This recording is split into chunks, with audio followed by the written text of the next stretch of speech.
There are new free rewards to claim right now in GTA Online, and this week's new update also brought a ton of great discounts and game changes, and so today on the show, we will be talking about these discounts, and I will be giving a review and a breakdown of some of the best purchases that you can acquire this week in GTA Online. This video is all about what to buy and also what to avoid buying this week. I know you put a lot of time and effort into building your wealth in GTA, and it would be a shame to waste it on useless purchases, so I did the work for you this week by putting together a helpful buyer's guide so you can get the most value out of your spending.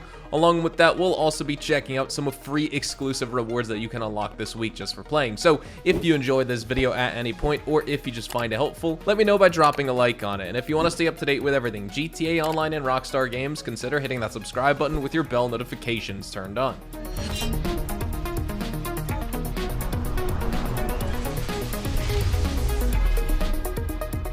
So first things first, let's talk free rewards. For number one, you can log into GTA Online this week to receive the Famine Mask that's been featured in the new Judgment Day mode. Along with that, if you complete a payphone hit this week, you will unlock an exclusive vintage mummy mask. And lastly, Prime Gaming members who connect their Rockstar Games Social Club account to Prime Gaming will earn a free $125,000 just for logging into GTA Online and playing the game this week as well.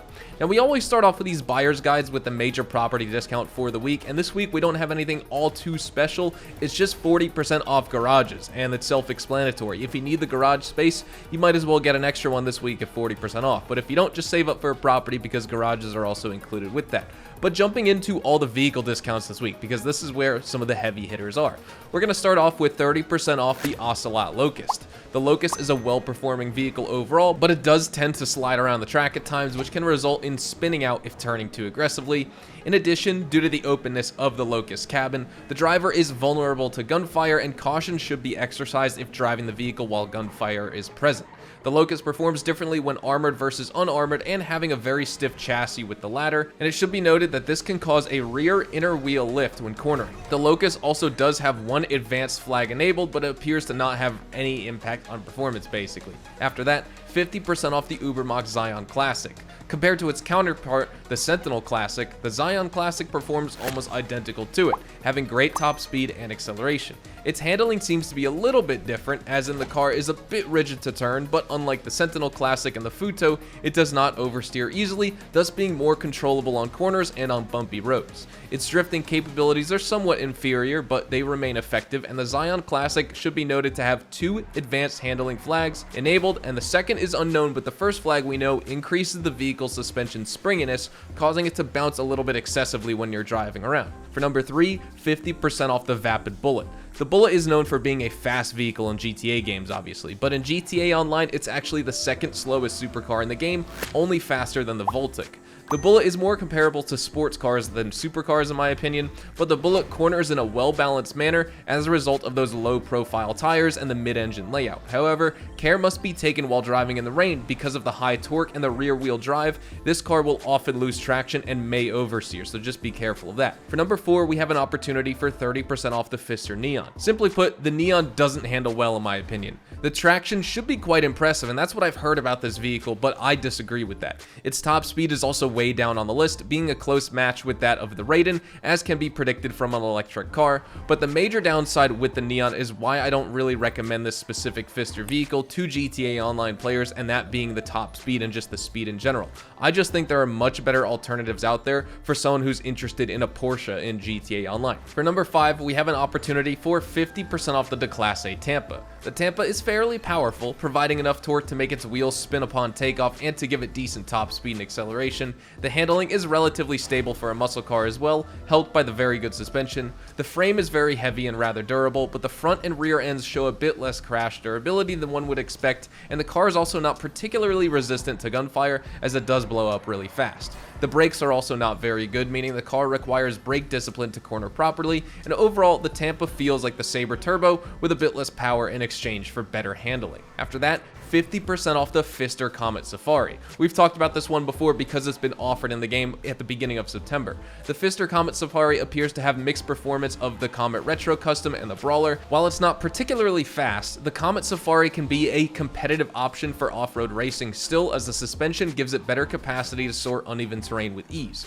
Due to it being in the sports class though, it is able to rival the Omnis and Tropos Rally in off-road performance, making it a wise purchase for off-road racing. The lifted suspension also makes it prone to rollovers after hitting sizable bumps though, so be careful about that. This vehicle can also be equipped with 2 front-facing machine guns operated by the driver, which perform the same as those vehicles like the Blazer Aqua, which we'll be talking about later, and the Ruiner 2000. After that, 30% off the Karen Everin. The Everin sports a powerful engine that gives it relatively good straight line speed and power to climb gradients. Traction on road is way worse in my opinion. It's almost like wavy, as expected of a really high lifted truck in my opinion. Its high profile tires and ground clearance though allow it to crawl rocks efficiently, but it should be noted the lifted suspension and the thick tires ultimately lead to a vehicle with a high center of gravity, resulting in unfavorable tipsiness, especially with the engine power and if you're navigating those very steep cliffs in the game. You also have to take caution when you're driving this vehicle because its large tires make an easy target for enemy gunfire, and the bulletproof tires are recommended when you're engaging in gunfights with the Karen Everin. And then finally, we have 40% off the Blazer Aqua. As expected, the Blazer Aqua has the ability to travel both on land and sea, making it very useful and practical. On land, the Blazer Aqua is reasonably fast and it has a very good turning radius, although it is prone to spinning out when driving fast due to in part its short wheelbase. But while it does function on water as the name suggests, its top speed is noticeably slower in water than it is on land, although in my opinion I feel like it's still good enough to keep up with and even in some cases outrun other boats in the game. The vehicle is also equipped with 2 front-facing machine guns operated by the player, which works similarly to the mounted machine guns found on the Buzzard Attack Chopper and the Annihilator. They have decent firepower as well against players and vehicles with none or very light armor, but you're gonna struggle against heavily armored vehicles when using the Blazer Aqua's machine guns. So with that said, those are all the discounts. When it comes to which vehicles I recommend you buy and which vehicles I recommend you avoid buying, first, I recommend that you invest your money in those discounted garages if you need the vehicle space, but ultimately, properties will suit you better, and lots of those come with 10-car garages or more, in some cases up to 60, like the CEO office, for example. Other vehicles, though, that I recommend you pick up this week are the Ocelot Locust, the Vapid Bullet, and the Ubermax Zion Classic. All that said, we've reviewed every major discounted purchase in GTA Online this week.